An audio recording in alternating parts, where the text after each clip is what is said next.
and I don't want to sound.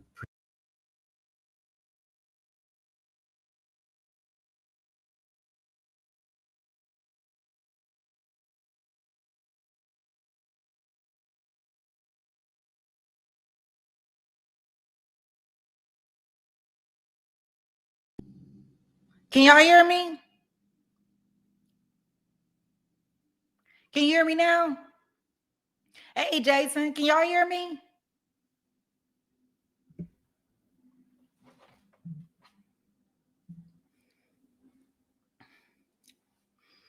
Yes. Okay, great.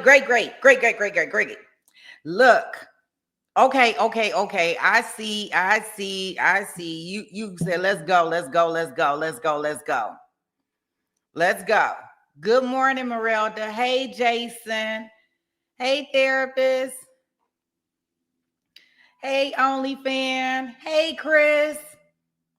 Yeah, I don't have the courtroom feed showing just yet, guys. I'm gonna put us in there in like 2 seconds. Good. I am so glad that everybody can hear me. It's Friday, right, Maddie? Ooh, we in for a doozy today. We got closing arguments and both of our trials, and we gonna be in verdict watch. So I figure we got a lot of stuff to do. Right? So I ain't gonna hold us too long because I know we behind, but it's okay. It's okay. It's gonna give us something to watch all day. Right? I couldn't really start early, considering. And then we got our new trial that we're gonna look at. I scheduled it for tomorrow, but I did find some other. Yesterday they cut our feed, so I did find the ME's testimony. So we'll watch that. Look at her. She on her. Is that the Chingy? I like it when you do it right. Blair. I think that's Chingy, right?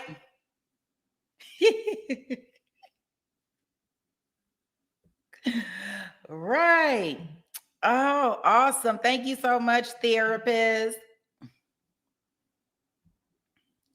Right there. That theory needs to be dragged out in the other trial, right? Oh, I got it right. Yay, me. Yay. Boom. Okay. Let's see here. Okay. I know y'all ready, so y'all can go ahead and put y'all ones and sweet peas. I'm surprised that they haven't already been in there in order for us to get up in this courtroom. I ain't even gonna hold us today. Okay. Let's see. Now I'll kind of give y'all the plan for today, how we gonna work this. Presumptuous. I really don't, but I think it.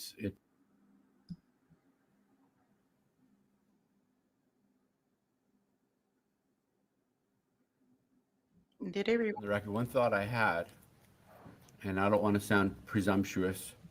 I really don't, but I think it's prudent we address this issue at this time.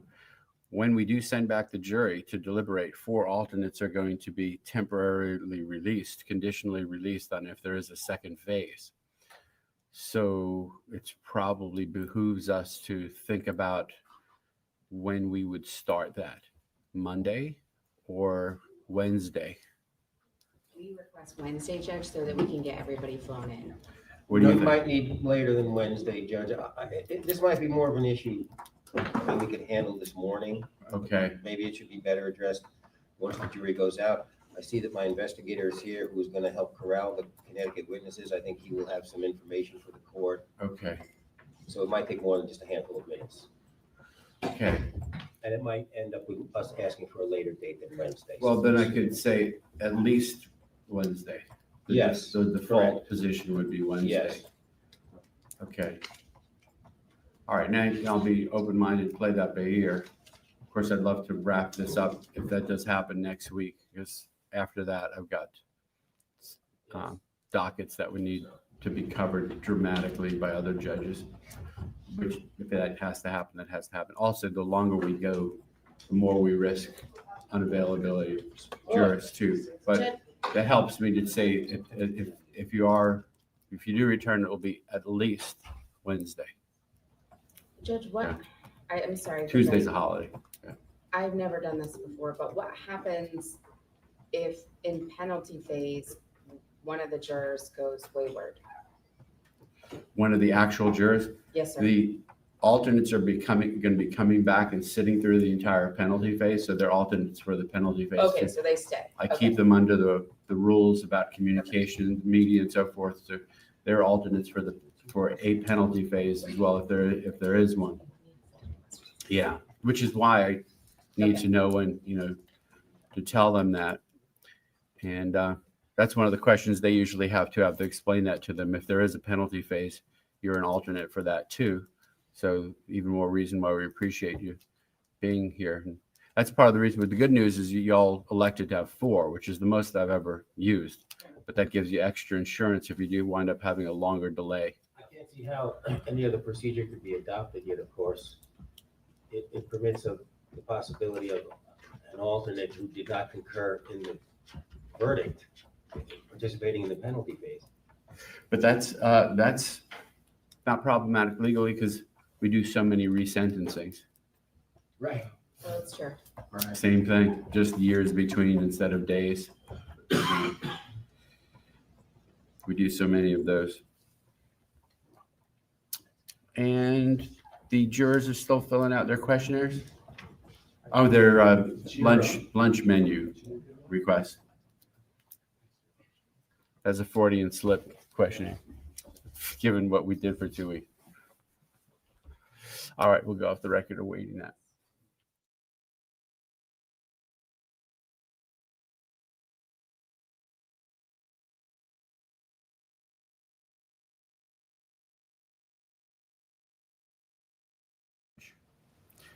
For an alternate juror, I'd like to volunteer.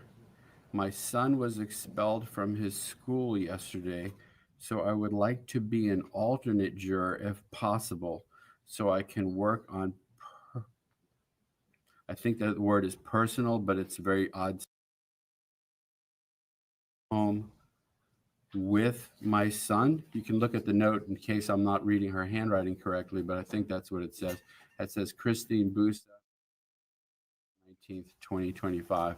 That's the juror that's been sitting on their ground. Correct. Do you want me to bring her in so we can inquire as far as whether she can continue to concentrate on the trial, given that situation with her son being expelled? Yeah, I know because we're in favor of, I think, possibly keeping her.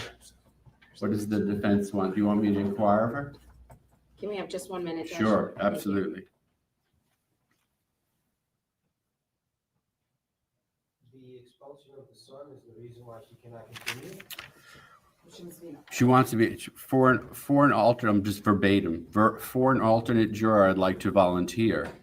Just kind of old English, because the verb is at the end. For an alternate juror, I'd like to volunteer. My son was expelled from his school yesterday, so I would like to be an alternate juror if possible, so I can work on personal hardships at home with my son. Well, and I wonder also, once she hears the schedule, that she's going to have Monday off, she's going to have Tuesday off. Correct. And then also the alternates are supposed to come back all next week anyways. Correct. It may not be a problem. It may not be a problem for her, but you want to, I'll bring her in, you can inquire. Or I can inquire and then allow you to ask questions if you want. We'll defer to the defense. My concern is, just neutrally, my concern is it's on her mind and she's writing a note before the closing arguments. That's my concern, to whether it's a distraction. So if he wishes to swap places with alternate number 1. I mean, is that what we would do? Who is alternate number 1? Alternate number 1 is. Well, I wasn't considering really granting that request to make her an alternate. We could, if you all agreed to do that, we could. No, we don't agree, Judge. Right. So do you want me to inquire of her? The Yes. state does. Does the defense want to inquire of her? We don't want to inquire of her, Judge. I mean, again, I don't know that, I don't think it saves her any time. She's still going to be forced to be here as an alternate. True, although the state's suggestion might be correct in that once I tell her the schedule, she may feel better. She may be more able to concentrate on your arguments, Yes, sir. especially leaving her on the jury. Let's bring in Ms. Booth. If there is a penalty phase, it would begin at least on Wednesday, so she would have that time to do that. That's correct. Judge. That Okay. would be correct. I do intend to ask you, though, to be sure, is this a distraction for you? Can you still give the case 100% attention? All right. Good morning, Ms. Seat. Got your note, discussed it with the lawyers, and wanted to tell you what the other jurors don't know. If there is a penalty phase in the case, if there is a penalty phase, it would start at least on Wednesday. It might even be later than Wednesday, but that would give you, with your son. Yes, that gives me time on Monday, Tuesday, and Wednesday. Exactly. Does that help you? That does, Okay, great. Yeah. And you could continue to focus 100% on the case. yes. Very good. If you proceed back to the jury room, I'm glad that helps you. All right, so I'm going to make this Court's Exhibit 2, the juror note. And we're good with that. And have they filled out their Chick-fil-A menus? Okay. They're ready to go? You all ready for the jury to start? Yes. Okay, very good.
All right. Good morning, ladies and gentlemen of the jury.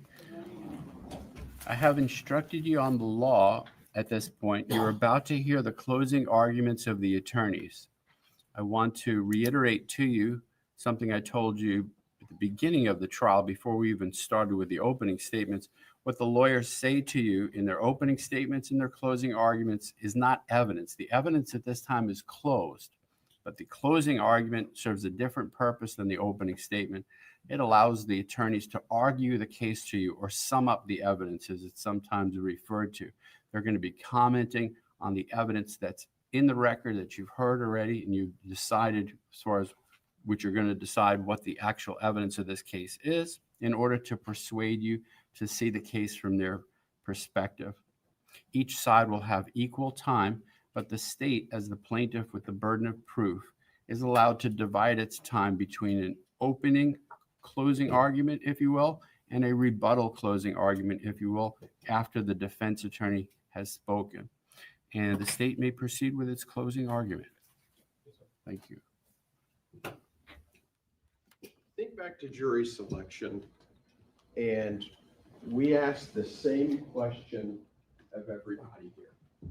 And that was, if you're selected as a juror on this case, can you keep your word and follow the law? Remember that? Yeah. Can you keep your word and follow the law? Nothing matters more. If you had given us any indication that you couldn't do that, you wouldn't be here today. Nothing matters more. So that begs the question, well, what's the law? What's the law? Well, here it is. This is what the judge told you yesterday. And it's what is within the jury instructions that you're going to get back with you. So these are the elements of the two crimes that we have. So first, and it's very straightforward. Tanya Wise is dead. The death was caused by the criminal act of Jose Soto Escalara. And there was a premeditated killing of Tanya Wise. So the period of time, and the law defines premeditation. Now I'm going to give you the full instruction here in a few minutes, but focus in on this. The period of time must be long enough to allow reflection by the defendant. And then there's going to be another question on the verdict form, which is, was a weapon used? Okay, very, very straightforward. Next, first degree murder of an unborn child. Jose Soto Escalara caused the death of the unborn child, Tanya Wise, by killing Tanya Wise. His killing of Tanya Wise was first degree murder, and an unborn child is exactly what you would think. And so now we get into the evidence of the case, right? So anytime you're looking at a case like this, you're looking at some broad themes. The broad themes, number one, you want to look at motive, right? Never an element. Motive is never an element for any crime. However, it's highly relevant, right? Highly relevant evidence, never a motive. Next, you have opportunity, right? Was there an opportunity for this defendant to commit these crimes? And next, and perhaps most significant, is intent, right? We got to prove intent. One, that it was an intentional killing. And number two, that not only was it an intentional killing, but it was done with premeditation. And so when you look at all this evidence, you got to be sure to look at it through the lens of reasonable doubt and through the objective lens of the jury instruction, the law, right? We're not here to be swayed by our emotions. We use our brains that we have, and we view things through the law with critical analysis. So, and remember, the starting point is common sense, right? We never forget, we never throw out our common sense here in the middle of a jury trial. And the starting point is this. People who have nothing to hide have no reason to lie, right? People who have nothing to hide have no reason to lie. Remember, as the jury in the case, you are the fact finders. You are the fact finder. You figure out what evidence is credible and what is not. Who told the truth and who didn't? Only you can answer that. Only you can answer that. Who told the truth? So first, we start with this. Here we are, Jose Soto Escalara. He's sitting there, August 25th, 2018, and he's being interviewed by Detective Newman and Detective Cannon. And this is what he says. Listen, she fucking so many dudes that she talked to, and God knows what she did. I don't know. No, I'm saying because she knows a lot of guys, so I don't know. Like, God knows what she's done. I don't know. I'm just saying. Have you ever been with him? No. Never had sex with him? No. And to God. Okay. That was his statement two days after the homicide of Tanya Wise and her unborn child, right? Here he is. He's talking to Detective Newman, and that's what he says. I've never had sex with Tanya Wise. weighing the evidence instruction. We all talked about it in jury selection. How do we figure out who's telling the truth and who's not? Here it is, right here. One of the questions, does the witness's testimony agree with the other testimony and other evidence in the case? In other words, was it confirmed and corroborated, meaning that it's truthful, or is there evidence that contradicts it, meaning that it's false? Well, remember what Wayne Walker testified to. He testified that the probability of Jose Soto Escalara being the parent of the unborn child Josiah is 99.9999999%. Right? So right there, we have him, the defendant, flatly contradicted by the DNA evidence in the case. So we have him lying. Okay? But to be clear, that doesn't make him a murderer, right? That doesn't make him a murderer. He's lying, but that doesn't make him a murderer. But he's lying in the middle of a criminal investigation.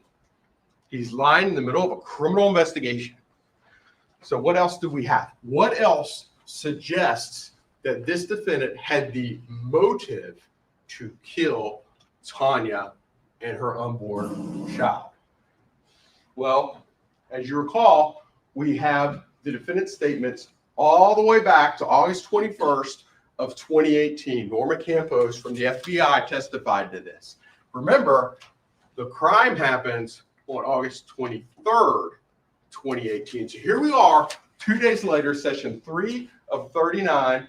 And here's the defendant talking to Eric Alvarado, his nephew. And what does he say? She's pregnant from that little a-hole that works there. She says it's mine, supposedly. I can't take any chances. I can't take any chances. I lose everything. I'm going to blow her brains out so she doesn't talk. I have to do it, Eric. I have no other choice. I am going to lose everything.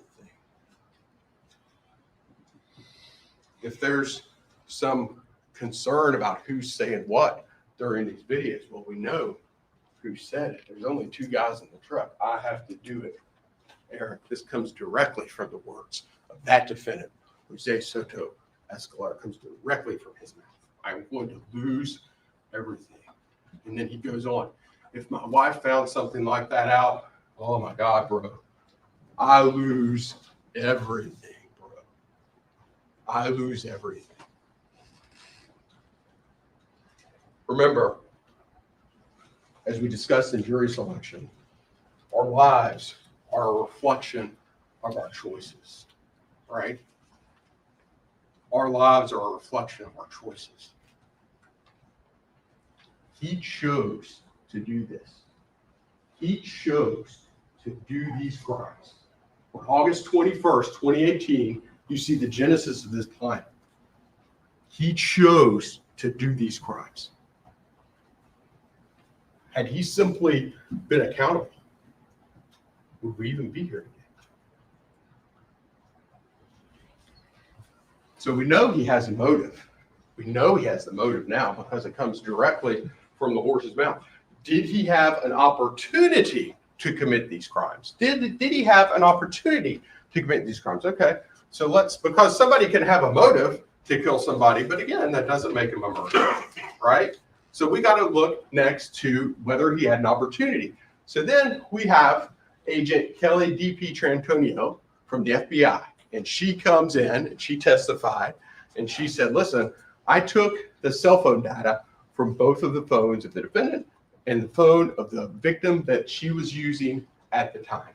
So we have the defendant right here. This is his home on Southwest Cactus, and at 8:11, we have him right there. Okay, well, that makes sense. I mean, he's at his own house, right? So the question is, remember, what's corroborated and what's not, right? So the question is, how do we know that the FBI agent was accurate? Or how do we know that her testimony was accurate? Well, if you recall, yesterday we called 2 witnesses that were very, very quick, right? 2 witnesses, very, very quick. We had a witness who was a neighbor of the defendant and a witness who was a neighbor of the victim, right? And they came in, they were maybe 5 or 10 minutes long each. And you got to think, man, geez, that was quick testimony. Maybe it wasn't that important. Well, it turns out it was incredibly important. Why do I say that? Because what they said in the videos that they were able to produce confirms and corroborates Kelly's analysis.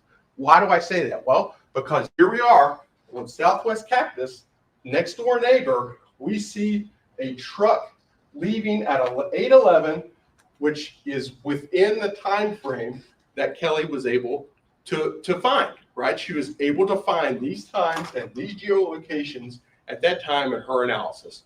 Well, why is that important? Because take a close look at this truck, and what do you see there? You see a fog light, right? Keep that fog light in the back of your mind. Keep that. I want to return to that fog light, but we can clearly see a fog light right there. Just file that away for a second. And then we go up to Tanya's home, right? And here we are at Tanya's home, and Elizabeth Bedolla, the mother of Tanya, the grandmother to be of Josiah. And what does she say? She's the last person to see Tanya alive. She says around 8 p.m. or maybe shortly thereafter, right? So she's the last person to see Tanya alive. Important witness. And what does she say? Remember, Agent Kelly's testimony, 2 phone calls were made that provided sufficient data for the phone's geolocation to be determined in a more precise manner, right? Because in 2018, we have the cell phone data. It's not what it is today. Can it give it puts us in the ballpark. It's not 100% accurate. Nothing is, but we do have very good data.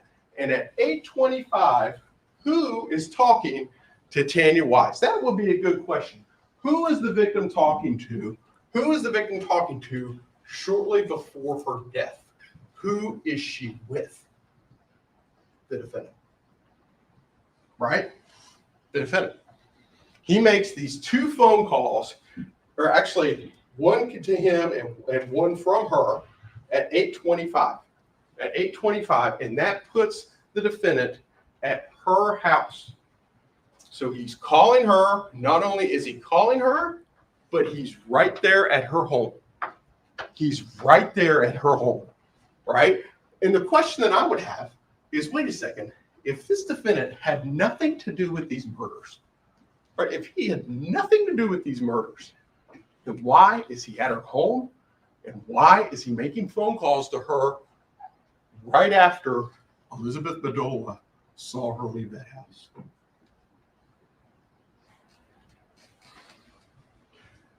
And so again, wait a second, but we need corroboration, right? We need corroboration. How do we know that Agent Kelly is right about this? How do we know that this is accurate or not? Well, I'll tell you why. Because the neighbor of Tanya, we pulled her in. And guess what? Surveillance video from their house. What does it show? At 8:26, we see a truck leaving Larchmont Lane. Right there. Right there. So now, not only are we confirmed and correct, not only does the phone data show us that these people are together, having spoken to each other and having been at the right places, but the video surveillance data flatly confirms and corroborates the video surveillance flatly confirms and corroborates the phone data. So we know that they were together at the time, and we know that that truck, the defendant's truck, was used in this crime. Not anybody else's, the defendant's truck. How do I know that? How do we know that? What other evidence confirms and corroborates that the defendant's truck and no one else's was used in this crime? Here's why. Do you remember William Muller? Right? And it's easy to get caught up in this case because the state, we've provided multiple expert witnesses. We've had DNA folks, we've had translators, We've had a guy that did tire impressions, all this lengthy testimony, and it's easy to overlook somebody who takes a stand for 15 minutes, right? He was on there for 15 minutes day one. And it's easy to overlook somebody like that. But man, his testimony was incredibly important. Why do I say that? Because what is William Mullen doing? He lives in Vero and he's driving home. He's driving back and forth from home and work on the night of the homicide, right? August 23rd, 2018, late at night, he sees a silver full-size truck. His testimony was he sees a silver full-size truck on Russos Road, which is your crime scene, right? He has no idea who these people are, but he sees that truck. And what does he see? It caught his attention because the truck turned on its fog lights and he thought it was odd. That's what he testified. He just thought it was odd. He turns on these fog lights, right? And he just thought it was odd. And so he makes a mental note of it, right? He makes a mental note of it. The truck, he sees the truck, drives slowly off, and then he goes home. And what does he say? When he returns the next day, he's on the same route. He drives by and he sees a crime. He sees all kinds of sheriff's officers, sheriff's deputies, and a crime scene unit. And he comes to them and he says, hey, I don't know if this is important or not, but this is what I saw. I saw a silver truck and it was odd because it turned its fog lights on. Okay. Somebody who doesn't know anybody. He's a completely independent witness and he's simply telling you what he saw, right? First question, do you have any reason to doubt that testimony? Is there any reason to disbelieve William Mullen? And the next question is, he also remembered he had a chrome wheel, so he was right on that. The next question is, how do we know that it's the same Dodge Ram? Well, here's the defendant's truck as it was being searched at a search warrant. Here's the defendant. Here's a truck that leaves the defendant's home at 8:11 p.m. that night. We see fog lights that match. We see that it was a four-door truck that matches. And we can also see the chrome wheels. William Mullen was right. William Mullen was right on the money. William Mullen is confirmed and corroborated every which way to Sunday. He was absolutely right. So now we know that the defendant not only had a motive, now we know that he had the opportunity. In part 3, now we know that his vehicle was involved in this crime. Well, how do we know that? Remember, both of the phones are together near the crime scene based on the data from Agent Kelly. What's happening here? Both of these phones are moving together first, which is significant. They're both together, and they're both moving north from Tanya's residence to the crime scene of Johnson and Russos. Significantly, the defendant's statement on August 25th, 2018 to Detective Newman was what? They asked him, you remember what he said? He said, no, I wasn't up there. I was off Selvets Road in Port St. Lucie, right? I was off Selvets Road in Port St. Lucie when this went down. And we know that just like his story about not having sex with Tanya, just like his story, we know that that's flatly refuted by the objective phone data in this case.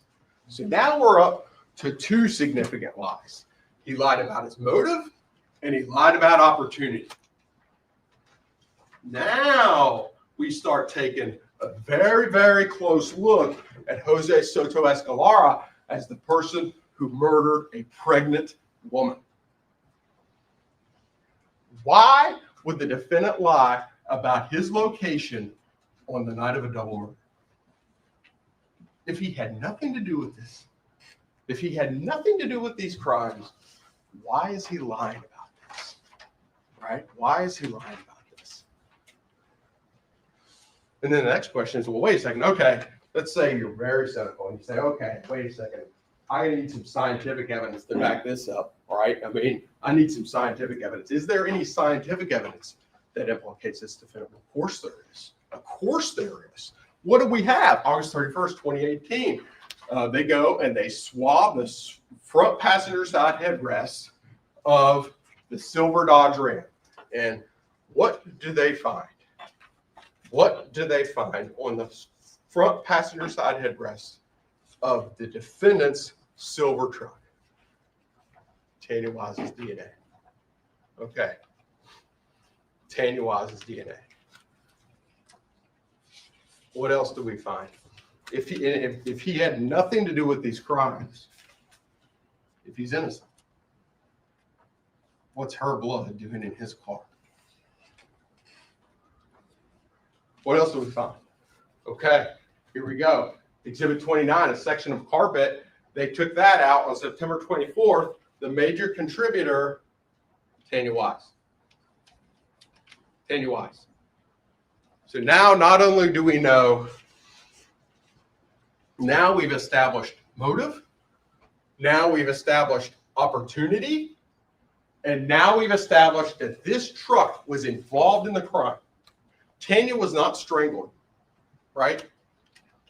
Tanya was the victim of a brutal murder, whereas Dr. O'Neill testified a substantial loss of blood was a result of a crush injury to her head and a sharp force injury to her neck, 2 sharp force injuries. There would have been a significant amount of blood, and some of it ended up in his vehicle. Okay, so now let's take a look at intent, right? So now we have motive, we have opportunity. Now let's take a look at intent. Did he intend to kill her? And then if the answer to that is yes, was this a premeditated killing?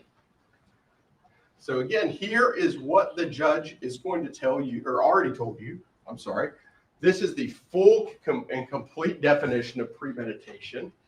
It's killing after consciously deciding to do so. The decision must be present in the mind at the time of the killing. The law does not fix the exact period of time that must pass between.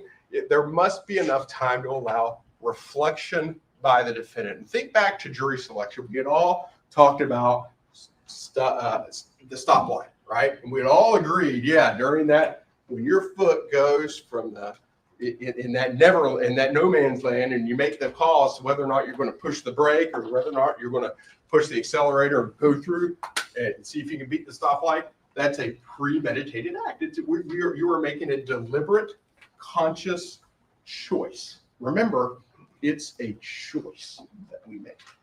We make thousands of them every day, some good, some bad. That's a choice that we make. And this choice is done with premeditation. So we don't have, in this case, we don't have seconds worth of premeditation. We have days worth of premeditation. Remember the testimony from the FBI translator, from both translators. We have days worth of testimony. And let's not forget Kenneth Barron. Kenneth Barron, if you recall, he was another one of those witnesses that was about 15 minutes long, right? And Kenneth Barron is working at Waste Pro, and he's a garbage truck driver along with this defendant. And he had known him for years. And Kenneth Barron's testimony was interesting because what does he say? He says, listen, that defendant who I've known for years approached me 2 to 4 weeks prior to these murders. Not 2 to 4 days, not 2 to 4 hours, 2 to 4 weeks prior to these murders. And he starts asking him about a ghost gun, right? He's asking about a ghost gun. He wants an unprovable or untraceable gun. And you got to stop and ask yourself, why would anybody want such a thing, right? What's the point of having a gun that cannot be traced back to you, right? Why would he discuss this? Okay, There could be many reasons. I'll concede that. There could be many reasons. He could just be running his mouth. But it could have some nefarious intent. But let's just keep that. It's a piece of the puzzle. Is it going to carry the day? No, it's not going to carry the day. But it's a piece of the puzzle. It gives you some insight into this defendant's mind in the weeks leading up to the murder of a pregnant woman. That's what it does. So let's take a look. Let's take a look at the words of the defendant himself. All right. Let's take a look at what he said. That he was going to do. What he said that he had done. The starting point is Norma Campos and Rose Rosario. Norma has worked with the FBI for many, many years. Rose Rosario has done the same thing in a private capacity. So both of these folks are highly experienced, and they spent a considerable amount of time making sure that the translations that they gave to you in court were accurate, right? That's what their job is. They wanted to make sure it was accurate. I think Norma said she spent, I want to say 57 hours or something along those lines, 51, a significant amount of time. I think Rose said hers was over 100, okay? So these people have spent a whole lot of time making sure that they're putting out a good work product. So the question is, do you believe it? Do you believe it? Have you been given any evidence or any legitimate reason to doubt what they told you? No. Right? No. So then we turn to that. We turn to August 21st. So here we are 2 days before the homicide, right? 2 days before the homicide. And we see the defendant start to develop this plan, right? He starts to develop this plan. Here we are in session 3. I've already prepared her well. I told her that there are some people that want to pay her because then it goes unintelligible. And she asked me, will you go with me because I don't know them? I told her, yeah, I'll go. Throw me a couple of bucks my way. So he's organizing, he's convincing her to do this, what we can only surmise is some kind of a sexual encounter with strange men. I mean, that's what it is. And he says, you know what I'm saying? I have to find a spot and dump her there. You know what I'm saying? She has threatened another guy. The guy is giving her money. That bee is nasty. She plays like a man, right? So here we are. He's concocting this plan to lure Tanya by creating this circumstance where she can obtain some money. Where did he take her? Do you recall? Where did he take her? He takes her to an isolated location on the defendant's trash route. He didn't kill her in the middle of Port St. Lucie. He didn't find a place where there are a bunch of witnesses. He made sure that there would be no cameras. He took her out to a desolate area late at night where he knew no one would be around. And that's where he killed her. And he got her there by that plan. He was able to execute that plan. And then he continues on in session 4. He's talking about the planning. He says to Alvarado, you can't prove anything if no one saw it. I was thinking of taking her to some field nearby the route, meaning the trash route. Right? I was thinking of taking her to some field near the trash route. Do you know where I go? When she go in there, she disappear for a couple of days. She does that. She disappears for 2 or 3 days. She always does that. And I'll take her phone and I'll throw it away, and I'll throw it away or I'll burn it. They can't do anything there. I have everything planned out. Ladies and gentlemen, is that a sufficient time to allow for reflection? This is not some spur of the moment killing. This is not a bar fight that got out of control. This was a carefully orchestrated plan to execute a pregnant woman. Why? Because he didn't want his wife to find out that she had impregnated her. This is the very definition of premeditation. The day before, the day of the homicide, August 23rd, 2018, session 17 of 39. What does he say? It gets worse. This shit is over now. Now I have the location. So he's settled on the location. He knows it's going to be on his trash route, an area that he's familiar with, right? An area that he's familiar with. We put her in there and that's it. Or we hit her and drag her and she won't be able to move. Now that is an interesting statement. Why? Because it squarely corroborates what Dr. O'Neill testified to.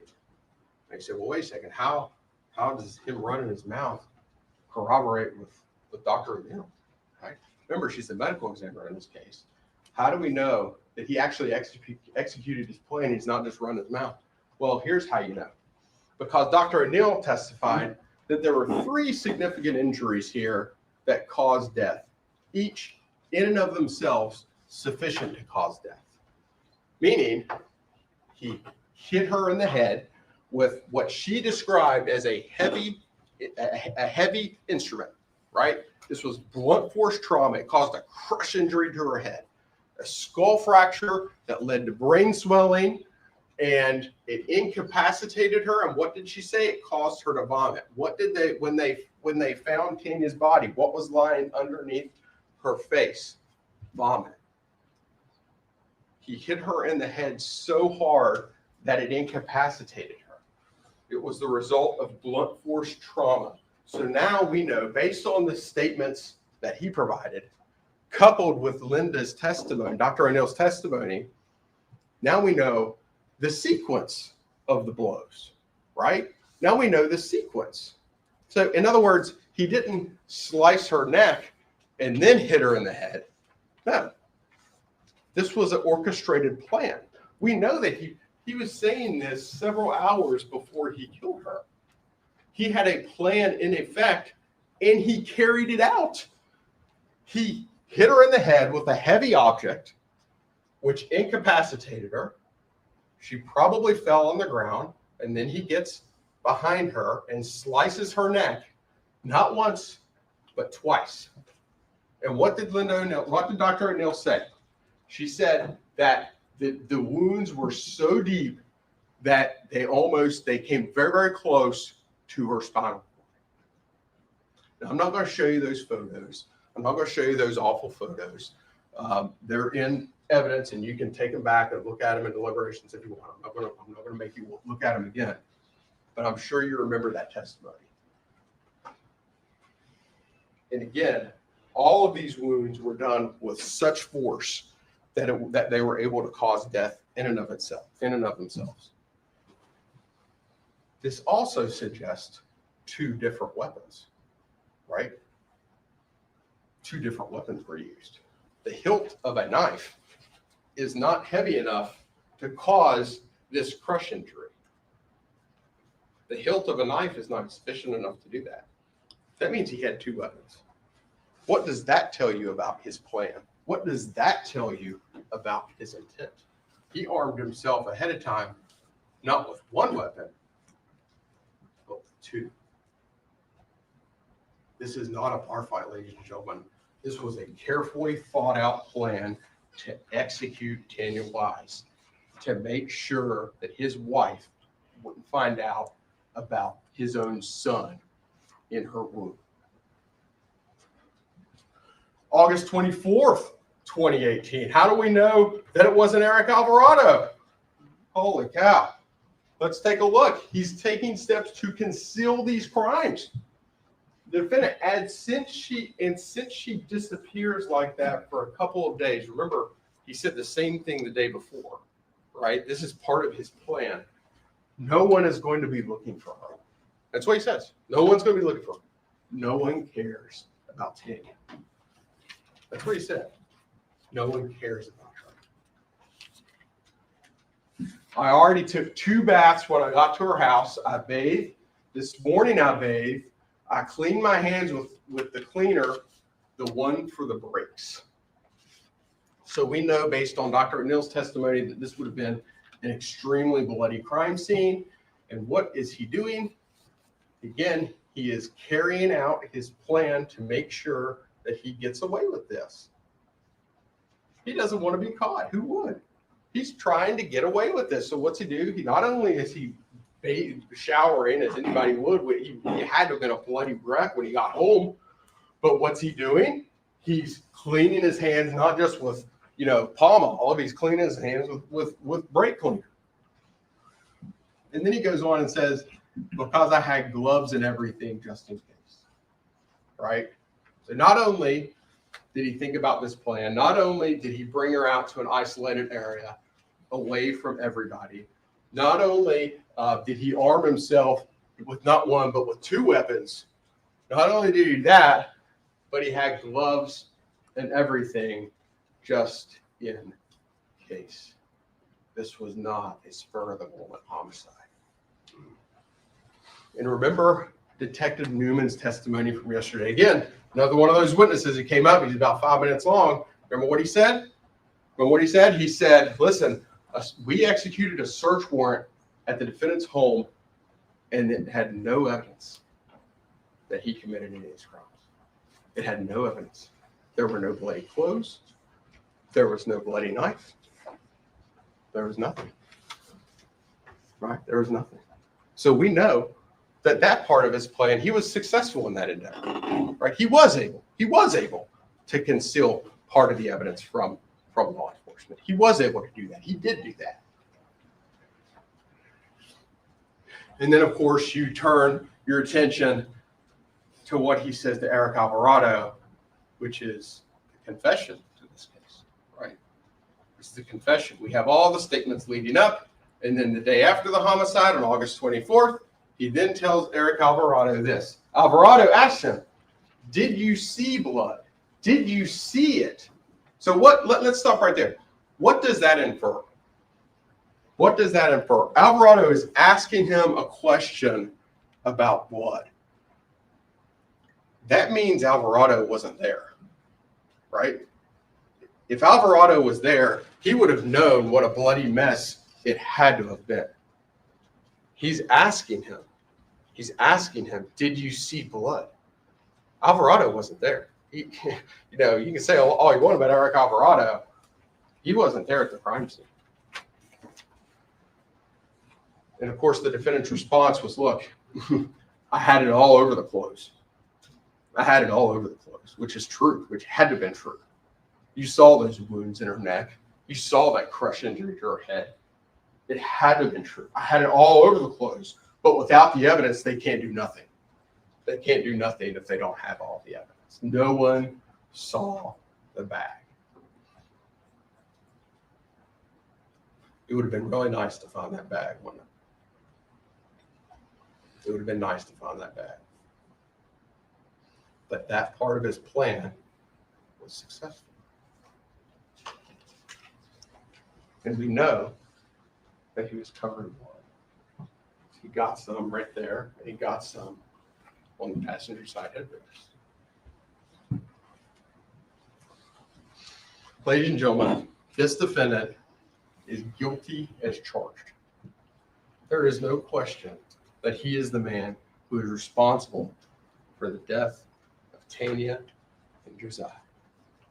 We have him saying that he believed that he would lose everything if his wife found out that Tanya was pregnant with his child. He began planning these crimes several days in advance while he was being recorded in a truck, and then executed that plan with a degree of precision that, quite frankly, is surprising. He was able to carry this plan out and had success for several days. And then he lies to the police regarding whether he had ever had sex with Tanya. when in fact he was the father. And Tanya's DNA was found in 2 separate locations of his Dodge truck, and the geolocations of both of these cell phones put them together at the appropriate place and at the appropriate time of these homicides. The defendant then described Tanya's blood on his clothes to Eric Alvarado, which was also recorded the day after the homicide. Ladies and gentlemen, there is no question that this defendant is guilty. He is guilty as charged of first-degree murder for Tanya Wise. He is guilty as charged for first-degree murder of his own unborn child. Thank you. Ms. Gibson, your closing argument? Thank you, Judge. You're welcome.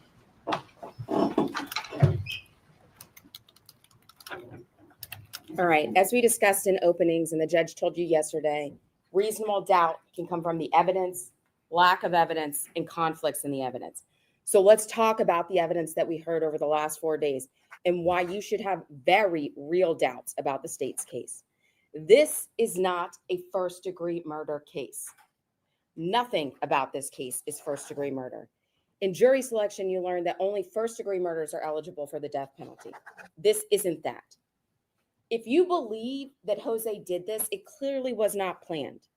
And if you believe that bought and paid for translation, and we'll get to that in a second, of that garbled mess of inaudibles, this was a conversation instigated by Eric, who oddly seemed to have done this type of thing before. It was machismo that the state wants to call premeditation. Think about it. The location of the body on Jose's own garbage route, the route only goes to 5 streets.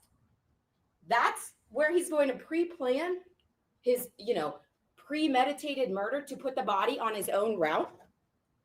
The state just told you there was multiple murder weapons. That's their allegation.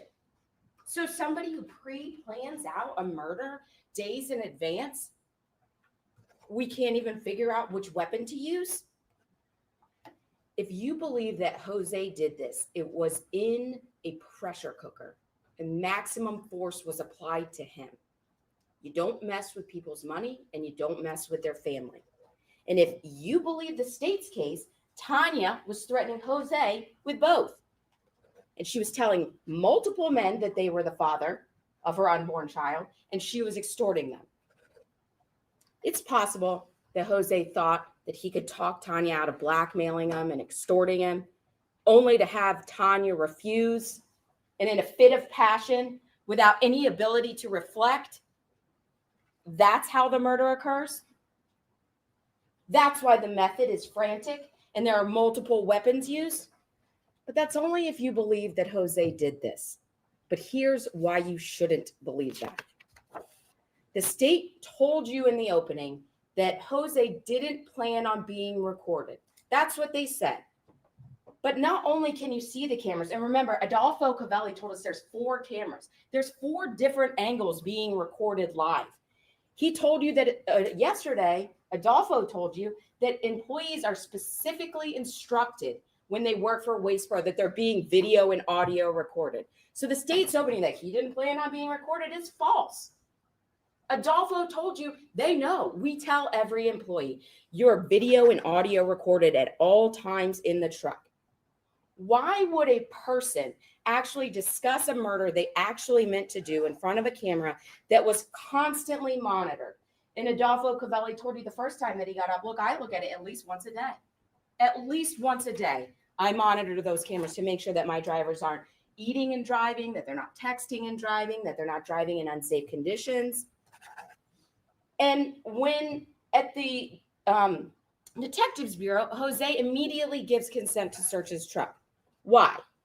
If we're to believe Rose Rosario and Norma Campos, he actually did this murder. So let's talk a little bit about Rose Rosario and Norma Campos.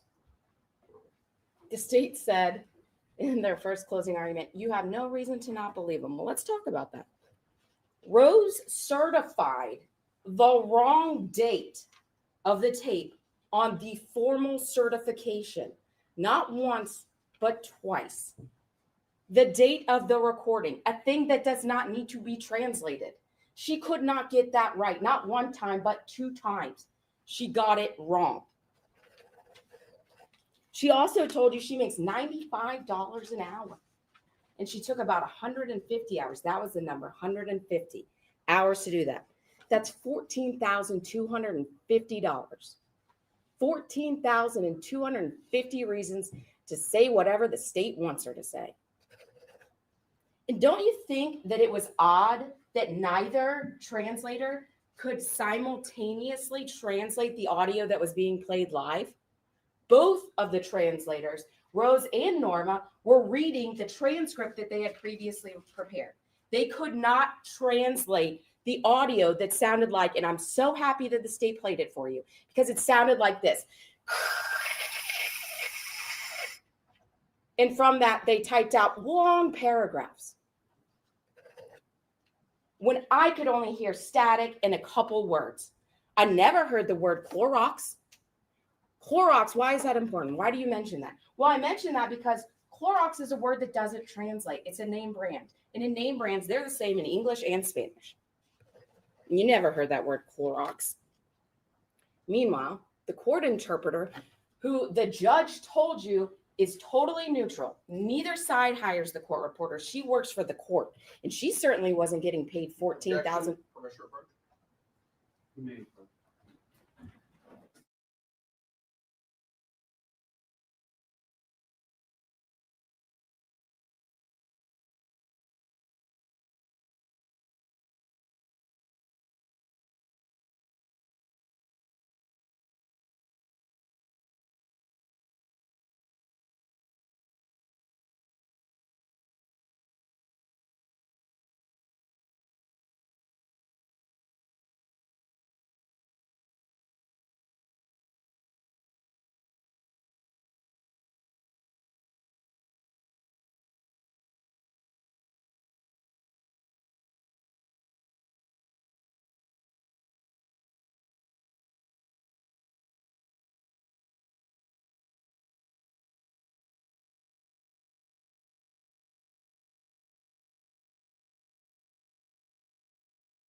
Thank you.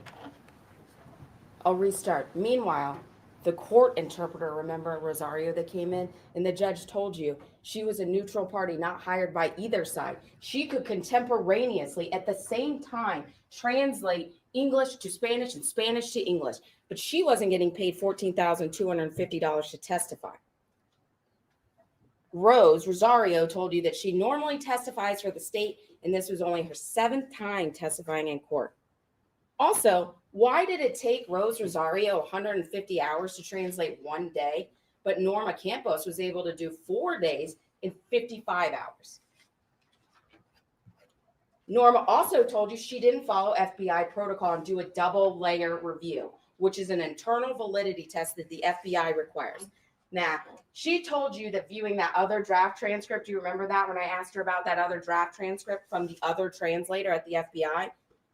She told you, no, I didn't want to review that. It would take too long. In a capital murder case where the state is seeking the ultimate penalty of death, imagine that. She spent 55 hours on a translation, but couldn't take the time to make sure she did it correctly by checking the other translator's work. And she wouldn't answer my straightforward questions about whether she ever even read that draft or not. Remember, she said, I reviewed it. Okay, well, you read it? No, I didn't read it. Well, how do you review it? It's writing. So you read it?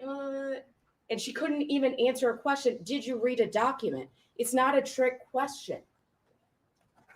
She also told you that it was the most difficult item she had ever translated, and you could not hear some of one speaker. And remember, she wouldn't answer me that either. She told the state, yeah, they're the closer speaker, right? The closer speaker. I couldn't hear some of what that person was saying. But the farther away speaker, I couldn't hear a lot of what that person was saying. And when I asked her, oh, so you couldn't hear some of what the closer speaker was saying? She said, nah, no, I didn't say that. Well, you heard it all. No, I didn't hear all of it. Well, then you couldn't hear some of it. And then we finally got back to the place that she started with the state that she couldn't hear some of the closer speaker, and she couldn't hear a large portion of the farther away speaker. And then she incredulously testified that missing some of one speaker and a large portion of the other speaker in all of those inaudibles didn't somehow lose any context of those conversations. We're to believe that. Remember, a lot of those conversations were in English, and they still couldn't hear them or translate them, hence all the inaudibles. But we're supposed to put all our faith in Norma, who has now testified in court a sum total of 2 times, including this case. I would submit to you that the 2 most critical state witnesses that they presented to you were the least experienced, the most combative and deceptive, the most fanciful, and the ones paid the most to tell y'all what the state wanted them to. I didn't hear those words that they typed. They didn't even know where to stop the tape when the state was playing them the tape live and they were going over the transcript. If you listen, they weren't even stopping it in the right part because you couldn't even hear the words that they allege they could hear. They just want you to take their word for it. On the most critical piece of evidence, in the most serious type of criminal case, just believe them. Just take their word for it. And they also kept talking about being familiar with the Puerto Rican dialect, but Jose told Newman he grew up in Connecticut. Don't swallow their testimony whole. We talked about this in jury selection. Remember, I told you to assume a witness was lying until they proved to you otherwise. But at the very least, be neutral until they proved to you and convinced you that they were truth tellers, such that you should put your trust in them. And neither of those witnesses met that bar. They want you to trust them on something you can neither see nor hear. They simply do not deserve that level of trust. And frankly, the FBI believes so too, because Norma had only testified in one previous case. Y'all have been in court more than Norma's been in court. In the most difficult translation, the government chose Norma, who has only testified one previous time in her entire career. And isn't it weird that the government didn't give Norma all the tapes, but gave the day after the murder, August 24th, 2018, to Rose Rosario? And you have to ask yourself, why would the government farm out the most critical and crucial tape to a private company who gets paid by the hour rather than the Federal Bureau of Investigations? Even the most inexperienced and lazy FBI agent. No, they sent it to a private company to a lady who gets paid $95 per hour. You get what you pay for, and they paid a pretty penny for that testimony. And the court told you yesterday how you weigh evidence, and they gave you some rules about it. And one of the rules was the witness honest and straightforward in answering the attorney's questions? I would submit that neither Norma nor Rose were. Did they have some interest in how the case should be decided? Sure they did. If Rose doesn't say what the state wants her to say, do you think the state's going to hire her again? Do you think she's going to make $14,250 again if she doesn't do a good job for them? Does the witness's testimony agree with other testimony or other evidence? I talked to Norma about that other draft transcript and the discrepancies, even in the first line, because we couldn't get her to agree that she had actually read it, so we couldn't go line by line. But even in the first line that I was able to go over with her, look, the first line on the first page, Norma, you had to have reviewed that, right? The first line on the first page. I realize 40 pages and, you know, a 45-minute review is just too long in a capital murder case for you, but you had to have read at least the first line of the first page. And we went over the difference in drafts. And they were different. The judge also told you, did the witness receive any money? They did. So let's get back to the case. So this guy, who allegedly meticulously plans a murder, gets blood everywhere and hasn't had time to clean out his truck. He immediately gives consent to search his truck. He tells him, yeah, you can search my truck. You can search my phone. You can have my DNA, because he knows he didn't murder Tanya. And what he later learns is their unborn child. But he knows who did. His wife, Deborah Soto Escalera. Hiller told you that the sheriff retained the truck from 8/25/18 to the time they executed the search on 9/24/18. But Donna Carmichael, her supervisor, if you'll remember, told you that they gave the truck back to Jose on 9/10/2018, and they didn't get it back, or they gave the truck back on 9/10, and they didn't get it back till 9/21/2018. If Jose did this and he knew he got blood on the carpet, why didn't he cut the carpet out while he had the truck back? Did Deborah have time to tamper with the truck? The state talked about their medical examiner. I would submit that testimony was what it was, with one exception. The medical examiner did not get the gestational age of the unborn child right. Remember, she told you it was 38 and a half weeks, but Dr. Stossel came in and testified, no, the gestational age was 32 weeks. That was in his records that Dr. O'Neill said that she had reviewed. She just missed that part. Why do I bring that up? I bring that up because this is the government's case. They're asking you to believe all these people that get on the stand, raise their right hand, swear to tell the truth, the whole truth, and nothing but the truth. And they've been wrong. They've been repeatedly wrong. Is it a lie? Is it a misleading? Is it a mistake? I don't know. But they're wrong, and they're asking you to trust them. Also, why would Jose have waited 32 weeks to get rid of this problem if it really was a problem for him? If he didn't want his child and he wanted to kill Tanya after she didn't have an abortion, that would have been obvious way sooner than at 32 weeks. Why wait months? Because he didn't do it. When I told you in my opening statement that Tanya came into contact with many unsavory characters, make no mistake, I was not denigrating Tanya or her profession, but it doesn't make her profession any less dangerous. And one of those unsavory characters that she came into contact with was my client. He was a married man, and he was cheating on his wife, Deborah, with a much younger woman. And what do we know about Deborah? You didn't hear much evidence about her. We know she had some hand in getting Kenneth Barron fired, right? He told you that. So he has some kind of axe to grind. And where are all these conversations talking about Kenneth Barron? Where are all these conversations about having a ghost gun and wanting to purchase a ghost gun in this place that has cameras everywhere? Where are all these conversations? And where does, frankly, Jose even have the time to talk with Kenneth Barron? When does that interaction occur? That was never explained. So we're to believe that Jose asked a guy named Kenneth Barron, who his wife Deborah had a hand in getting fired, a guy he's not even really good friends with, for a ghost gun. And the upstanding citizen that Kenneth Barron is didn't go immediately to the police and say, hey, I'm a lawful gun owner. This guy's asking me for a ghost gun. It must be for something bad. Y'all better look into that. No, you didn't hear any evidence of that. And you know why? That conversation never happened. But even if you assume that it did, what did Kenneth Barron tell you that Jose told him? That the ghost gun was for his nephew. Who's his nephew? Eric Alvarado. Also, why would Jose even need an untraceable gun if you believe Norma and Rose and their fanciful translations? He has a shotgun.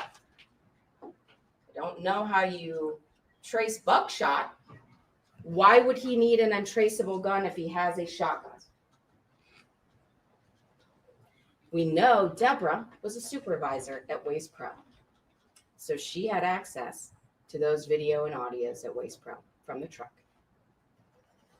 Wouldn't Deborah have questioned why Tanya was still hanging around the Soto Escalera family after she had allegedly broken up with Bradley Rodriguez Jr., which was the way that they knew Tanya, through Bradley Rodriguez Jr.? Remember, Jose told Newman that weekend, in fact, Tanya was supposed to bring her son over to hang out and stay the weekend with Jose, with their child. You don't think Deborah thought that was suspicious and took a peek at those Waste Pro videos? She knows that the truck recorded Jose and Eric talking about something with a girl, so she knows all signs would point to them. And you know whose DNA they never got an exemplar of? Remember, we talked about all those exemplars? We got one from Mark Berg. We got one from Bradley Rodriguez Jr. We got one from Giovanni Alvarado. We got one from Jared Christie, the guy they call Casino. We got one from Jose. Never got one from Deborah. You didn't hear any evidence of an exemplar from her, but DNA International did tell you, remember, about that 4-person mixture on the passenger headrest. And Mr. Houseman told you it was Tanya, at least one other male, and 2 other persons on the passenger headrest. But the only exemplar that we gave DNA International was Tanya's. We didn't even check to see if Deborah was in that mixture.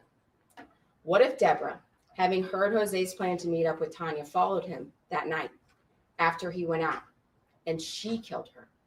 Or what if Deborah was the one driving the truck, right? The state just made all this evidence. Look, there's a truck. There's the truck. Who's in the truck? What evidence did we hear about who's driving the truck? Did anyone identify the driver of the truck? No. Deborah knew Tanya. She could have taken Jose's phone and lured her out to talk. Then hit her in the head and did a close-up killing, a deeply personal type of killing, not like this gun shooting that Rose and Norma told you Jose and Eric were talking about. No. This was a knifing to the throat. And Tanya was only in that ditch because Deborah couldn't lift her body that far. And those hairs everywhere, remember? The hairs all over the place on the shoe in the back of the truck? That could be Deborah's hair. But we don't know because we never got a DNA standard from Deborah. And we never sent it to DNA International to be tested. Then Deborah litters the scene with all the beer cans and a condom wrapper. So we're supposed to believe this dude, right, who masterminds a pre-planned murder on video and audio, is somehow able to commit a murder where there's blood everywhere, right? If you believe the state, there's blood everywhere. And he's able to leave no DNA on the scene, not on the beer cans, not on the condom wrapper, not on the body, even with gloves, right? If you're lifting a body and putting it somewhere, there's going to be DNA left on the body. We certainly couldn't have tested it against Deb's DNA because we didn't get a standard of that. And look, Mark Chapman told you that those tire tracks were not from Jose's truck. Was that because it was Deborah's car? Did we check Deborah's car tires? For that matter, did we check the car tires, or did you hear any evidence of checking Mark Burke's car's tires? Jared Christie's car tires, Giovanni Alvarado's car tires, Bradley Rodriguez Jr.'s car tires, Eric Alvarado's car tires? No. We just checked Jose's and then we were done. It didn't match, not even the same type of class. Remember, it wasn't even the same type of tire. But that was it. That was enough for us. The only DNA of Tanya's linking her to the truck was on the driver's side carpet found after the truck had been placed back in the custody of my client for over a week. DNA International William Houseman told you that DNA could be found even 20 years later in cold cases. Now, you heard Newman in the interview with my client say, well, DNA degrades, you wouldn't find it. He's not an expert. That was a lie. William Houseman from DNA International told you could get DNA on cold cases from over 20 years ago. So let's talk about this truck, right? The state showed you the video of the truck and they said, oh, the fog lights match. This matches. It's the truck. There's the video from Cactus. It comes out of the house. Where's the rest of the video? Does Deb's car follow behind? We didn't see any evidence of that. We didn't see what else was on the video.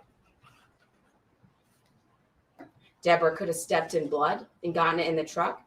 Or that DNA could just be from sex contact that Jose had with Tanya in his truck because we know they had sex. Let's talk about those phone records. You didn't hear any evidence of the GPS of Deborah's cell phone that night. But Jose did curiously tell Newman, yeah, I'm not really tech savvy. I don't like do Facebook on my phone a lot. Deborah does that for me. She gets on my phone and she does Facebook.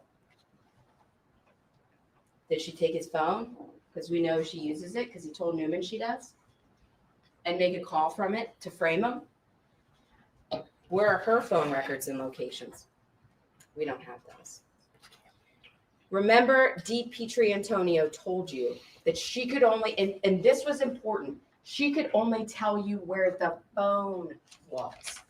She could not tell you who had the phone.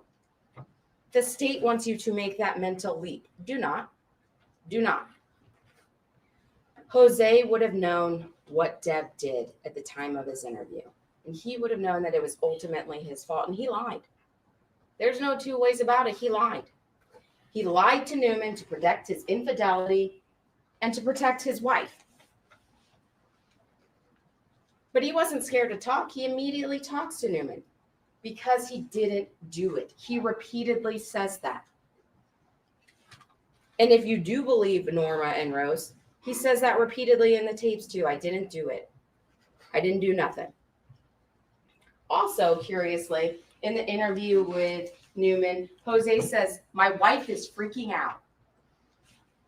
Well, why would Deborah be freaking out, right? At this point in time, she doesn't know about, allegedly, the murder of Tanya Wise. She doesn't even know that Tanya Wise is the mother of Jose's baby. She doesn't know about the affair. Why would she be freaking out? Deborah knew Jose or Eric would be the only suspect because she made it so. But don't think that I forgot about Eric. So let's talk about Eric. On the alleged translation, Jose says in the beginning that Tanya was sleeping with Eric. And remember, Eric's DNA, Wayne Walker told you, state didn't mention this, but Eric's DNA was on the passenger door, the rear passenger door of the Dodge Ram. But Eric Alvarado's exemplar was never sent to DNA International to determine if he was that at least one male contributor to the four-way mixture on the headrest of the passenger seat. No. We didn't do that. And the state also didn't send DNA International the inconclusive mixture from the driver armrest top or the bottom of the driver armrest from the Dodge Ram. Would those have provided a match to Eric? We'll never know because we didn't even try. As soon as Jose was determined to be the father of that child in this case, the case was closed. The investigation done. Despite the fact that so many other people had the means, the motive, the intent, the opportunity, all of those things. So Eric's in this Waste Pro truck with Jose, allegedly talking about this murder, both before and after it happens. So let's talk about what Eric actually says. If you believe Norma and Rose, you can, at least the part that we heard, clearly hear at least some talking over each other. And it's not clear what they're saying or who is speaking, but let's talk about the quotes attributed by the government to good old Eric. And you don't have to trust me about this. You can ask for that play acting testimony to be played back again. So you can see which speaker was saying which part. Don't take my word for it.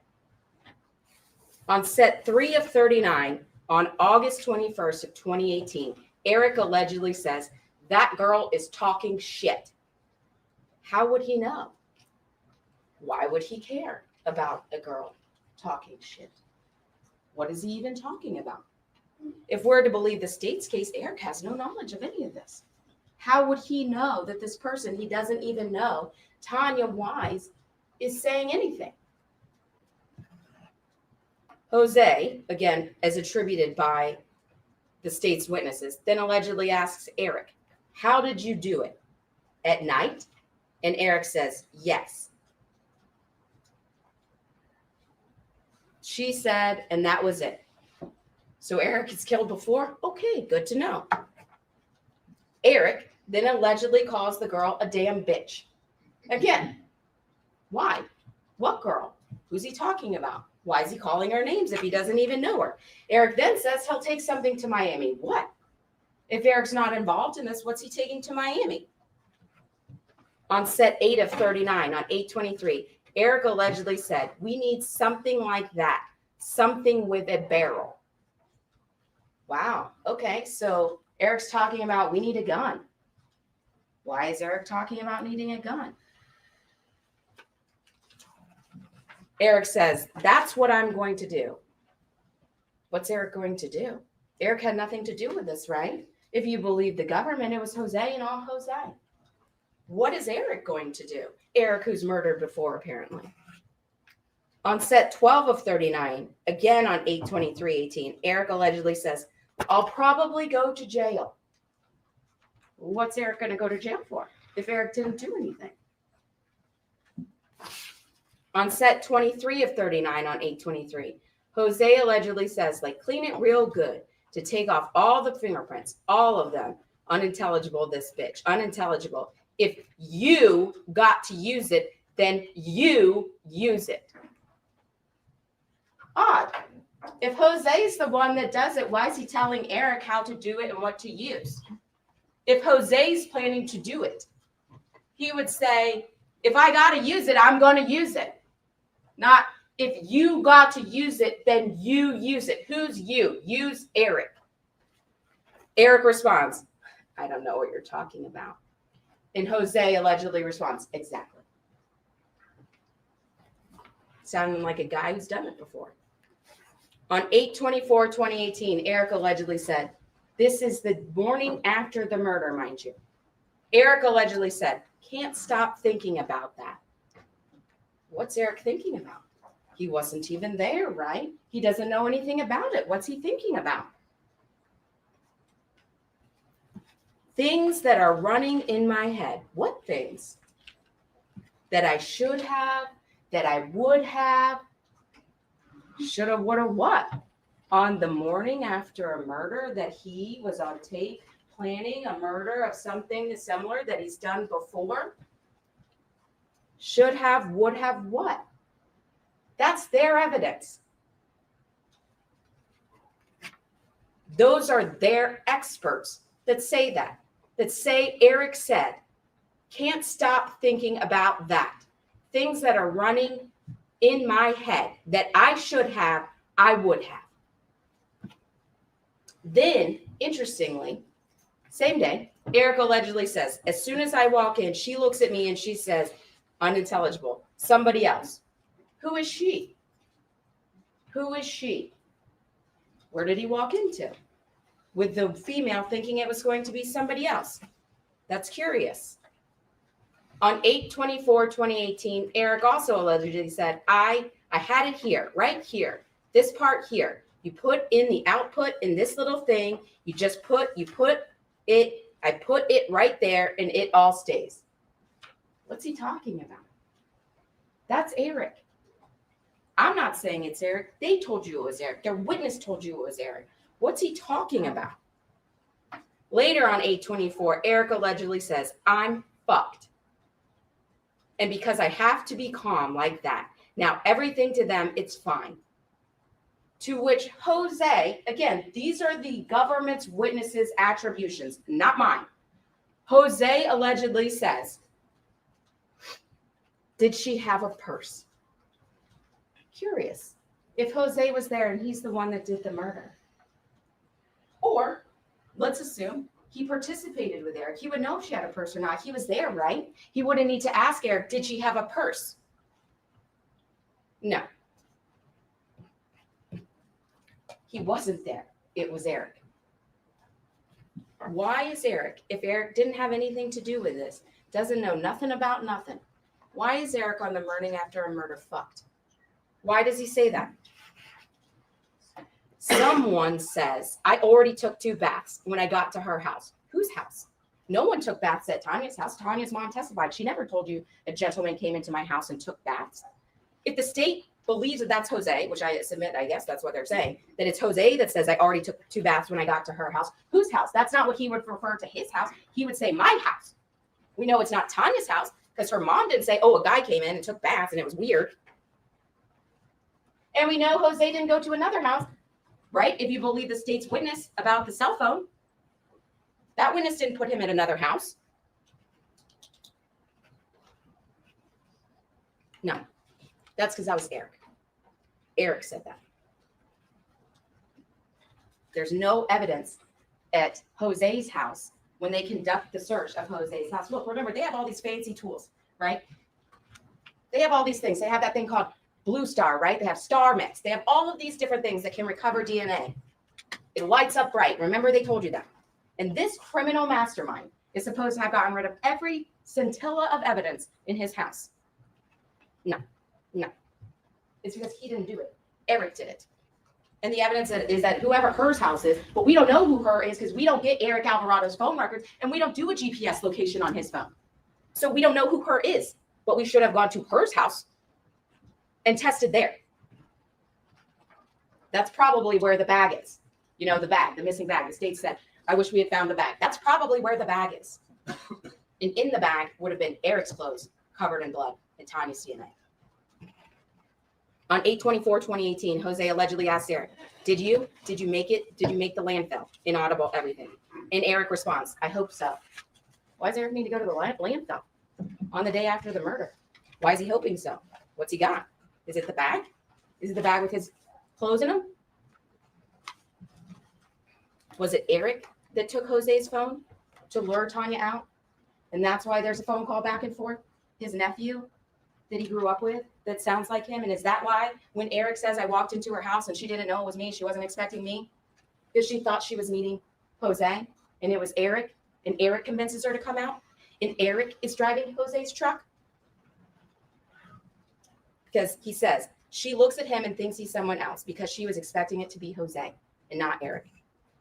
Does Eric's car have a Puerto Rican tag on the front? What even car does he drive? We don't know. There was no evidence of that. Or did he just use Jose's truck and remove the car tag like he talked about on that recording? That was Eric. On 8/25/2018, Eric allegedly says they're going to have questions. And Jose allegedly tells him, you're going to take my truck to my house. So we know Eric drives Jose's truck. We don't know what his car looks like. We don't know where Eric was that night or what his phone number was or where his phone was. But we do know his DNA was on the truck. And Eric believed he was fucked the morning after the murder. You should have doubts about the government's case. Those doubts are eminently reasonable. And you should find Jose not guilty. Thank you. Thank you, Ms. Reason. Ladies and gentlemen of the jury, as I mentioned, the state has the opportunity to make a rebuttal argument. So the arguments are not closed. I have not submitted the case to you for deliberations. I want to highlight that because we're going to take a bathroom break for 10 minutes. Leave your notes in your chairs. Do not discuss the case at this time. Please be clear about that. When you come back, we'll conclude with the arguments. The jury will continue with the rebuttal argument.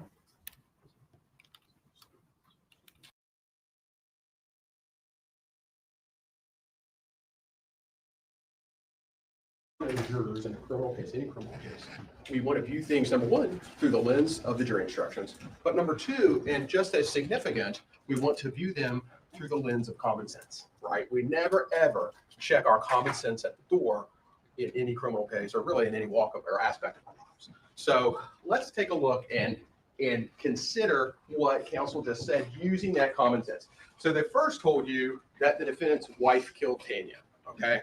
Or at least had a role in it. Well, let's think about that for a second, and let's use our common sense and use the evidence. So you might say, well, why would first the reason is why would she commit these killings? I mean, if you're going to kill a pregnant woman, it seems like you would have to have a pretty good reason to do that, right? You'd have to have a pretty good reason. Well, you may say, well, wait a second. Well, maybe she did. Maybe she found out that Tanya had slept with Jose Soto Escolara, right? I suppose that would give her at least some motive to kill her. But if that were true, then why would Jose lie to the police about impregnating Tanya, right? Why would he lie to the police about impregnating Tanya if she already knew that she was pregnant by her husband? That doesn't make sense. The wife did not know that defendant had impregnated her, because if she had known, then he would have simply said that to the police when he was interviewed on August 25th of 2018, right? So that doesn't make sense. So we can rule that out, right? We can flatly rule that out, what the defense said. So then they say, well, wait a second, maybe Eric Alvarado did it, right? Maybe Eric Alvarado committed these crimes. Well, if you recall, remember, Eric Alvarado also has no motive to kill her, right? He's not the father of the child. There's no evidence that Eric Alvarado had ever had any type of a relationship with Tanya, let alone sleep with her. Ladies and gentlemen, there's an objection as to this point. There's a dispute between the lawyers. Here are the findings of fact, and you get to decide which side is accurate as far as what the evidence is. So I'll overrule the objection, but leave that to the jury to sort out. Okay. So anyway, so he had no motive to kill her. And more significant, if you recall, in the August 24th translation with Rose Rosario, what does he say? Well, Eric Alvarado asks him about the blood. Did you see blood? Did you see blood? Had Eric Alvarado been there and been involved in this, he would have had no need to ask that question. He's asking the question because he doesn't know the answer.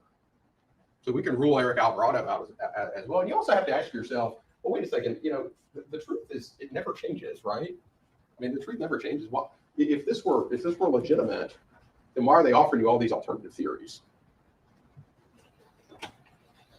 So the defense counsel also made the argument, well, wait a second, why didn't a court interpreter come and testify and translate the videos in real time, right? Why didn't they do that? Because the court interpreter is neutral. The state hired the FBI.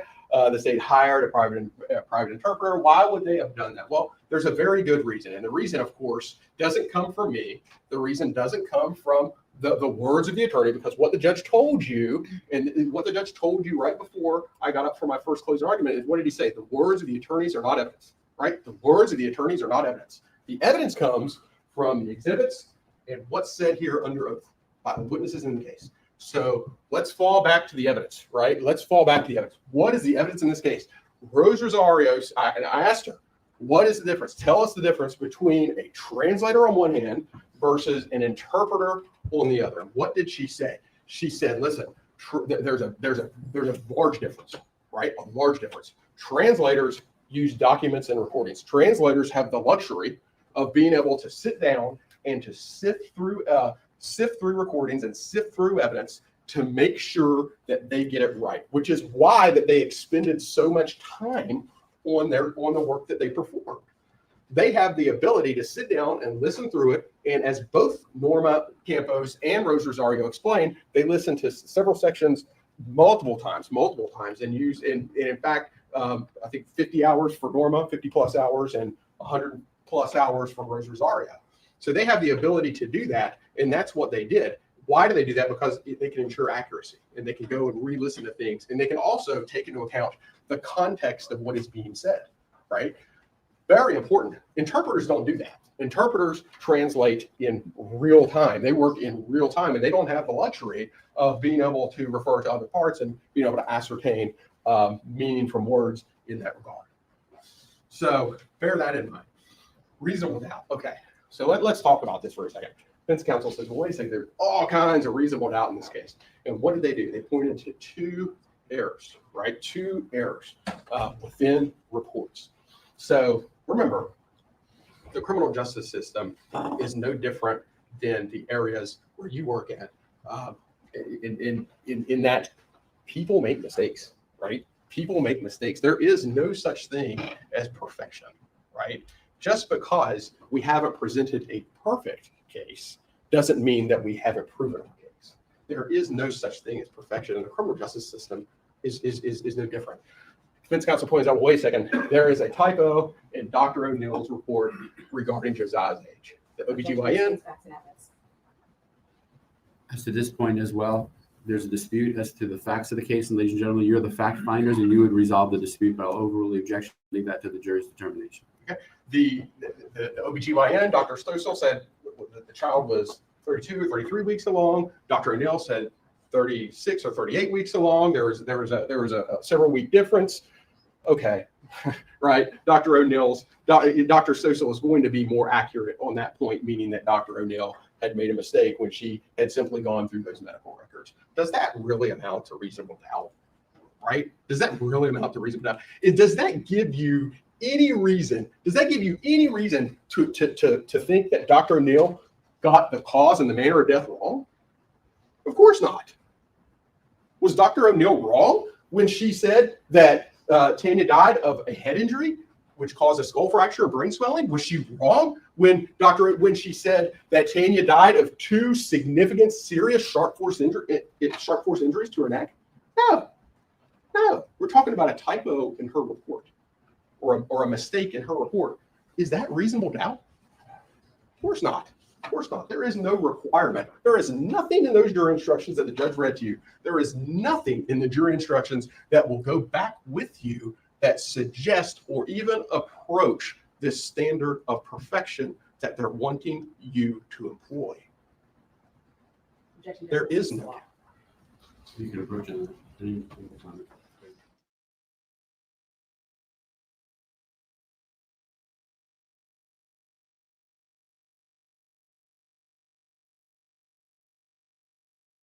The question is, do they rise to that level of reasonable doubt? Of course, the answer to this is no. Defense counsel also pointed out, wait a second, there's another typo in the Rose Rosario's translation on her certificate. She translated the August 24th video, and on her certificate she wrote August 23rd. Does that rise to the level of reasonable doubt? Does that rise to the level of those two typos? That's what you're being asked to consider? That two typos and two separate reports, that's reasonable doubt? If you recall from jury selection, what I asked you to do is to not simply hang your hat on one or two items of evidence. If you recall from jury selection, I asked you to consider all of the evidence, right? Not just to hang your hat on one or two pieces. That's what that's what we're asking you to do, to make sure that we could render a true and fair verdict based on the law and reasonable doubt instruction. Remember, the defendant is the only witness in this case who had a motive to kill Tanya in her trial. No one else. And remember, frankly, we are not here to play the lottery with the evidence in this case, right? We look at all of this through the lens of reasonable doubt. We know the defendant is the only witness in this case with a motive to kill her. The defendant is the only witness who had an opportunity to kill her, right? He's the only witness who had an opportunity to kill her. The defendant's the only witness who was with her on the night of the murder, and he spoke to her on the phone. And he's the only person who planned out her murder and then executed it based on what we know from the translated transcripts by both Norma Campos and Rose Rosario. Ladies and gentlemen, there is no reasonable doubt in this case. There is no reasonable doubt. All of the evidence, when taken in totality, all of the evidence, when considered by fairly and objectively and through the lens of the reasonable doubt instruction, all of it points to this defendant and this defendant alone as to who killed Tanya Wise and her unborn child. I will have Tom back at all. Your state attorney, I thank you for your patience and your service today. Thank you so much. Thank you, attorneys. Members of the jury, yesterday when I instructed you on the law, I advised you that your verdict must be in writing, and for your convenience, the necessary verdict form has been prepared for you.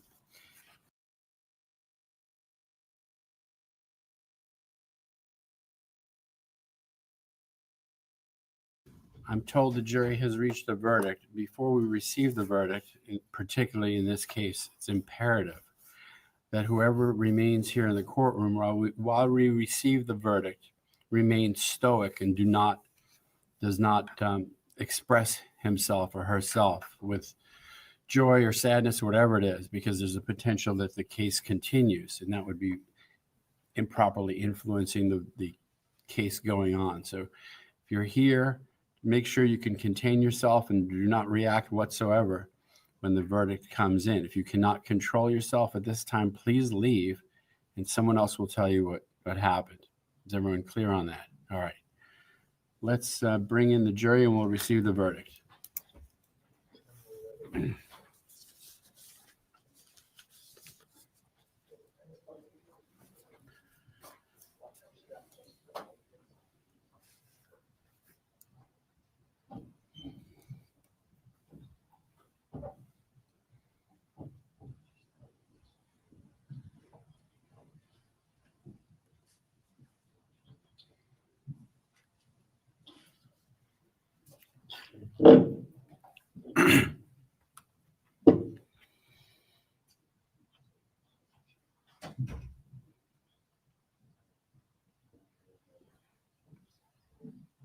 All right, Miss Bickley, are you the foreperson? Yes. Has the jury reached a verdict? Yes. If you please hand the verdict form to the bailiff, who will hand it to me for review before it's published.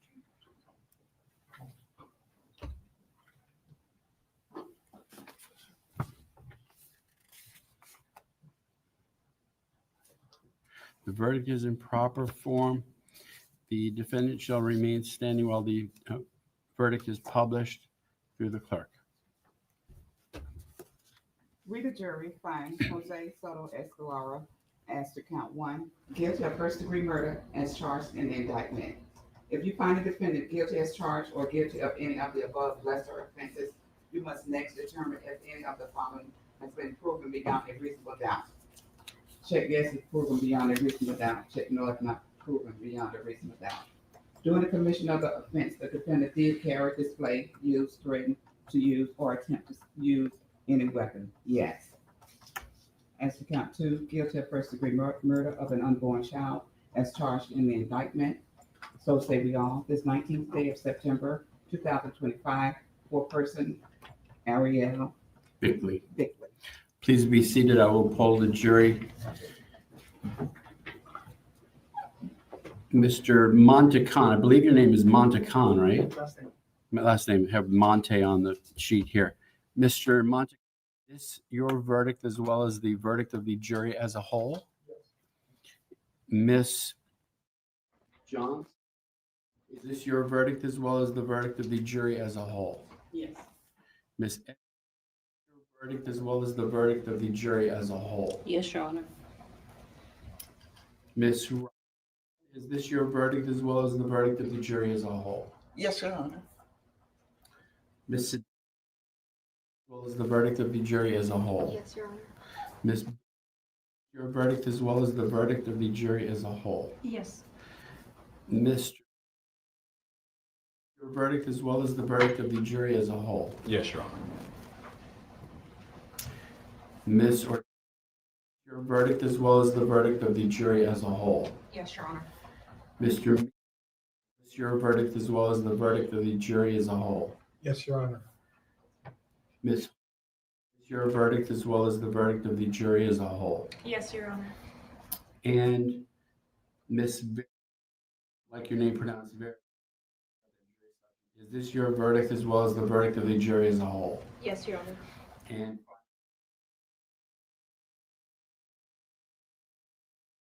Yes, Your Honor. the verdict is accepted by the court at this time. And ladies and gentlemen, the procedure that we're going to follow at this time, given your verdict, is we're going to proceed to the second phase of this trial, which is called the penalty phase.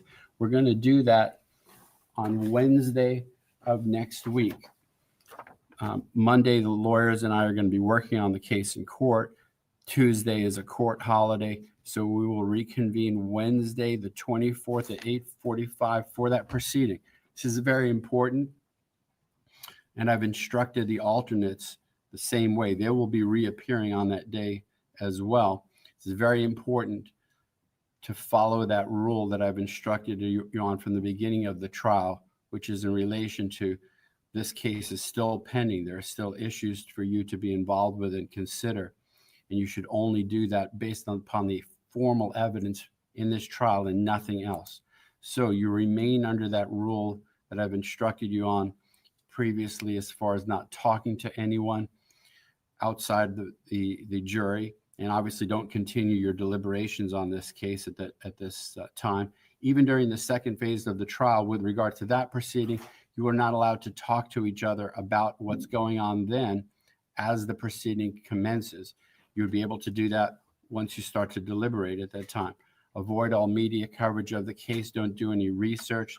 So the way I refer to that is keep your mental slate clean so that it does not contain anything other than what we've discussed here on the case.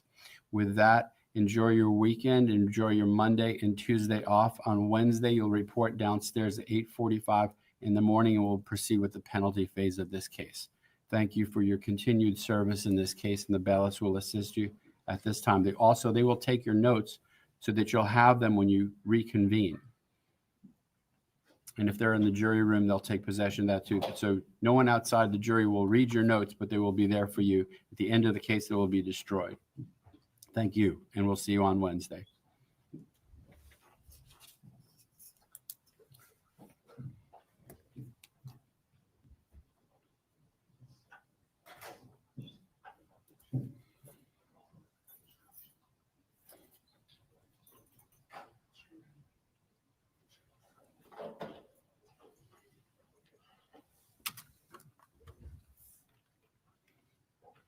All right, the jury has exited the courtroom at this time.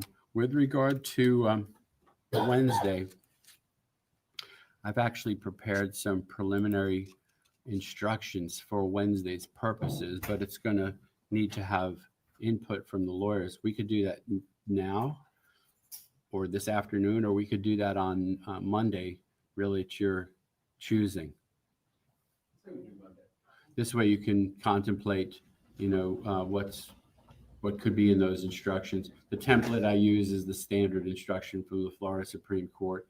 And obviously there are things to put in there as well. It's really mostly on the state side. That doesn't have entries for mitigators. It just explains the concept of mitigation, but it does have aggravators that the state's going to be relying on. And what's unique about this case is we have two sentences. So it would be broken up as to count one, the state's suggesting these aggravating factors or attempting to prove these, and as to count two, these. So that would be a matter.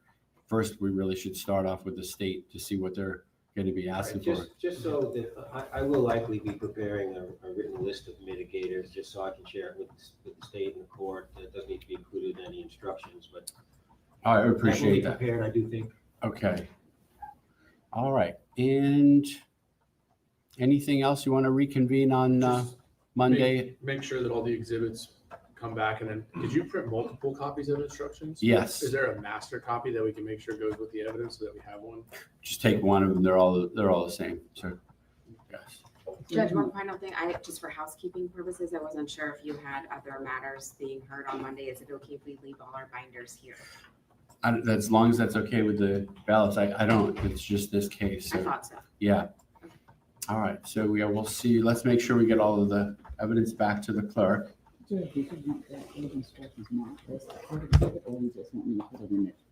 Let's mark the court's instructions as court's exhibit. What is it?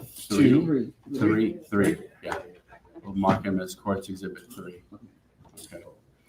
All right. So we'll be adjourned until Monday at 8:45, and we'll see you then. Yes, sir. Thank you.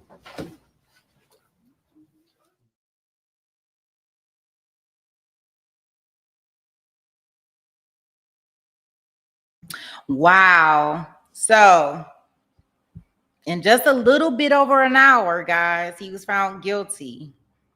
We will be going into the DP phase, where it's like another mini trial, and that's going to start on Wednesday.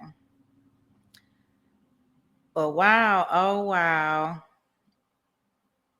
So we're going to be back in court with him. Right? Interesting. That was very, very quick. Like, I'm trying to think which other one we had that was quicker. I don't know. Wow. So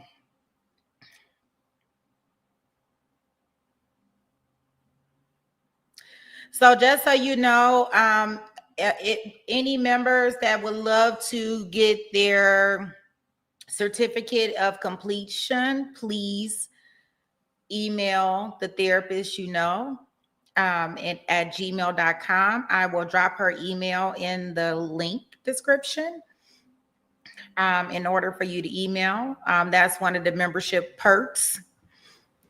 Being a loyal member, you get your certificate, right? Make sure you put certificate in the description line and also on which trial, considering that we have 2 of them going on, right?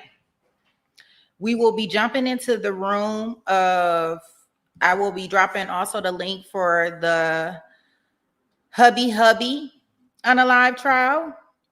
So we'll be going into there in order to listen to the closing arguments, and also they are also in verdict watch, but they still back there. So we're gonna head over there very soon. So let me put that in here for you guys.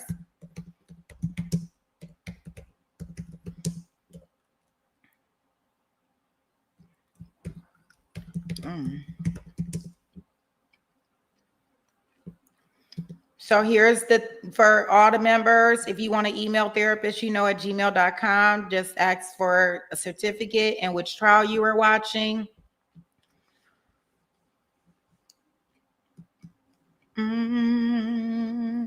Far as everyone in regards to the hubby on a live trial, I am going to enter that room and get that link sent over here to you guys. And if you want to come over and watch the closing arguments, and also they're in jury deliberations. Like, we are moving at a fast pace. Then we have our sentencing for Karina Cooper coming up. Excuse me. Yeah, I got the courtroom cough. Don't say nothing. Nothing at all. So then we have our sentencing with Karina Cooper. That's coming up. I am keeping an eye on that. It's supposed to be at 12:30 today. So we'll hop over there for anybody that's seen the Karina Cooper trial. We did cover that trial, so we do want to do the closing arguments. Not the closing arguments, the sentencing phase for her. So we'll go in there.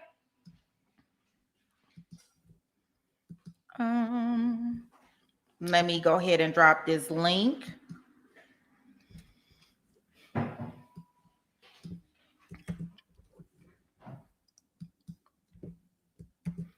Here is the link for our hubby closing arguments, and they are currently back there in jury deliberations. So I am dropping that link for you guys. If you want to head on over there, I'll meet you over there and we'll start our closings and our verdict watch there. Let's get busy. I want to do like the Nutty Professor. Let's get physical. We in all these courtrooms today. Yes, macrograms. You might have missed it, but I'll clip it. I'm about to put it on the site for you on the channel. So guys, let's go ahead and meet over here so we can get started, and maybe we can go right into a verdict for this one also. Hey, let's get physical. All right.